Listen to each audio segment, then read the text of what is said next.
Olá pessoal, aqui é o Velgas, hoje é dia 19 de dezembro de 2024. A Ucrânia ataca russos em Chasiv Yar e norte-coreanos em pânico. Quero convidá-los, inscrevam-se no canal, deem um like, compartilhem com suas redes sociais, façam seus comentários. Você que não é inscrito, que assiste os vídeos, convido a se inscrever no canal, que você vê aqui, você não vê em outros canais, e aqui as fake news não são permitidas. Somente a verdade é permitida. Conto com vocês. Muito obrigado. O ataque que os ucranianos fizeram, engraçado, normalmente quem ataca Chasiv Yar são os russos.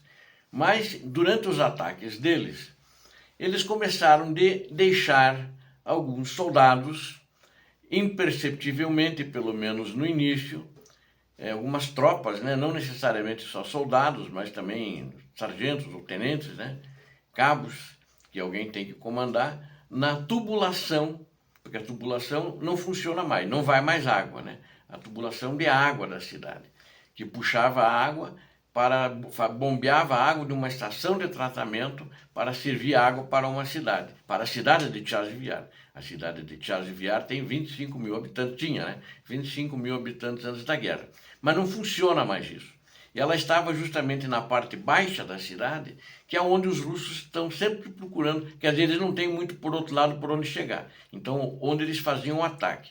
E os ucranianos do alto atiravam em cima deles. Ou eles morriam e recuavam. Mas eles começaram a deixar, como é na parte baixa, eles devem ter achado uma saliência ali, se escondiam e passavam para dentro da tubulação. São tubos de metal, né? E são tubos grandes, não para gigantes, né? Mas homens de estatura média poderiam ficar em pés ou um pouco agachados, dependendo onde estivessem na tubulação. E eles começaram a entrar dentro dessa tubulação.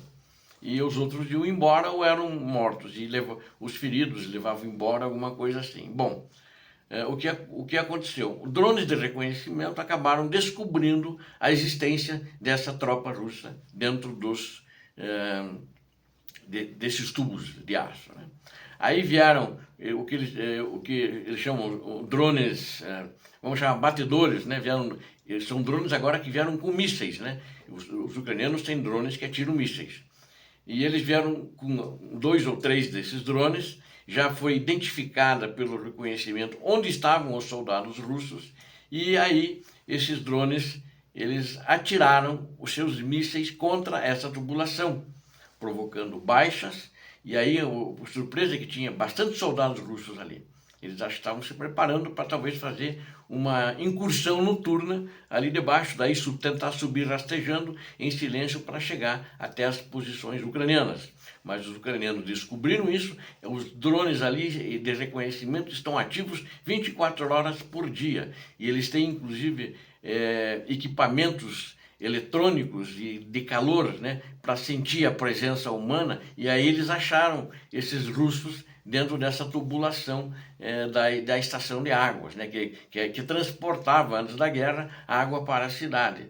E aí descobriram, foram bombardeados, morreram muitos russos, alguns ficaram feridos, os que não ficaram feridos fugiram, né, conseguiram fugir e levaram sobreviventes feridos com eles mesmos. Então essa foi a situação em Chasiv Yar, uma situação interessante, achei isso muito curioso e achei importante relatar isso aqui. Tem alguns canais do Telegram também que estão falando sobre isso, né?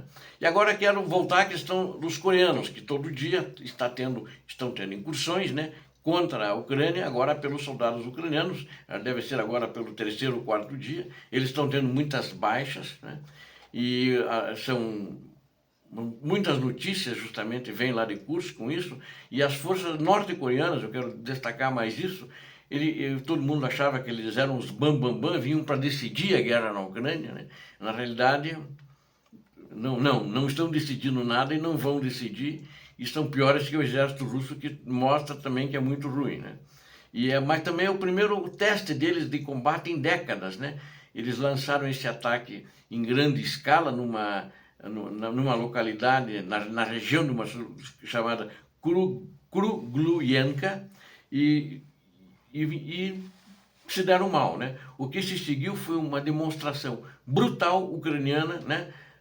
Na realidade eu digo brutal porque os ucranianos tiveram que atirar neles, senão eles vinham, foram implacáveis com eles, né? Mas na realidade eles acho que não estão acostumados com guerra moderna por há décadas não estarem em guerras, né? E sofreram consequências devastadoras, e levando até dá para perguntar, pô, esses caras foram treinados aonde?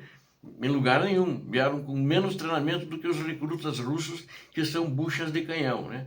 E eles lançaram um ataque em grande escala, né? Devem ter sido comandados pelos russos, né? Que estão comandando todo o teatro de operações do lado russo e nas linhas de frente.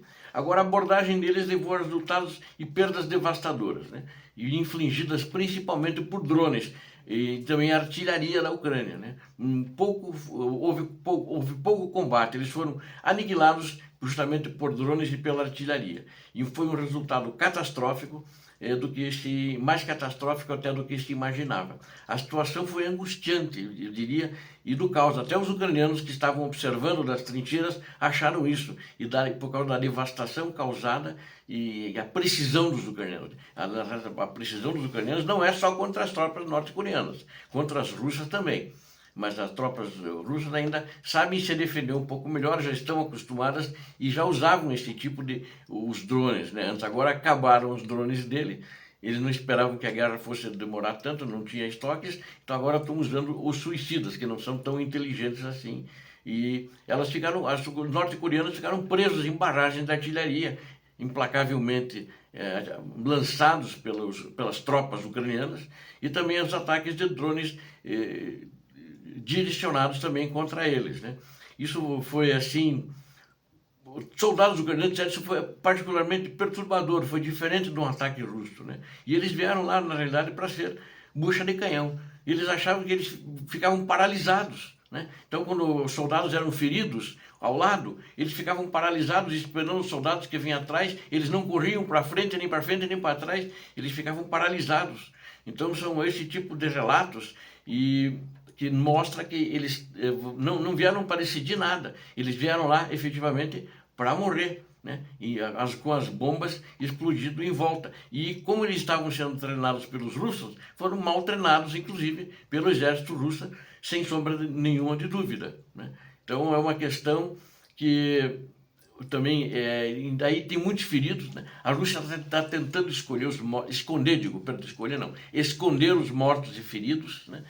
Dos norte-coreanos. Agora já existem informações de que tem 2 hospitais em Moscou, eles estão tirando os coreanos agora, estavam levando para Moscou, estão levando agora para Moscou, estão levando de trem para Moscou para serem tratados lá em 2 hospitais diferentes.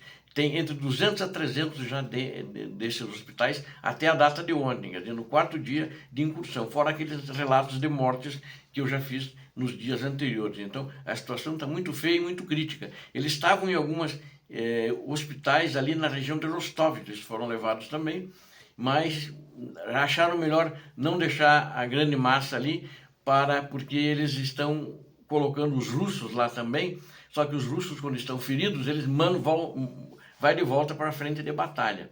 E em Kursk também, nos hospitais em Kursk, onde estão sendo tratados os feridos russos na parte controlada pela Rússia. Então eles agora estão levando eles para Moscou. Então os tratamentos não estão mandando de volta para a frente de batalha. Nesse aspecto, os feridos coreanos estão tendo um tratamento diferenciado do que o próprio soldado russo. Mas combinado tudo isso com treinamento insuficiente, né? E um ambiente implacável daqueles que estão defendendo a sua pátria com brio, estão defendendo o seu sangue, suas famílias, que já são veteranos ali. Os ucranianos que estão ali são veteranos, não são soldados de primeira batalha. Garantiu o fracasso e perdas devastadoras para o exército coreano, tal como para o da Rússia. Obrigado a vocês que assistiram este vídeo, conto com vocês. Inscrevam-se no canal, deem um like, compartilhe com sua rede social. Não esqueça, inscreva-se.